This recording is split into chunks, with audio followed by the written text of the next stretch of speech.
Doctors of optometry today are on the front line of eye and vision care. Each day, optometrists examine, diagnose, treat, and take care of their patient's most important sense, the sense of sight. Optometrists perform comprehensive examinations of the complete visual system, including the internal and external structures of the eye, the visual pathway through the brain, as well as test vision, then determine appropriate treatments. Doctors of optometry, ODs, are the primary healthcare professionals for the eye. Optometrists provide a wide range of vision care.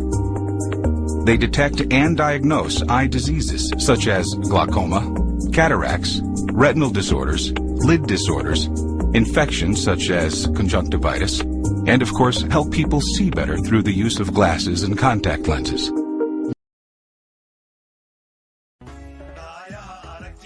for you.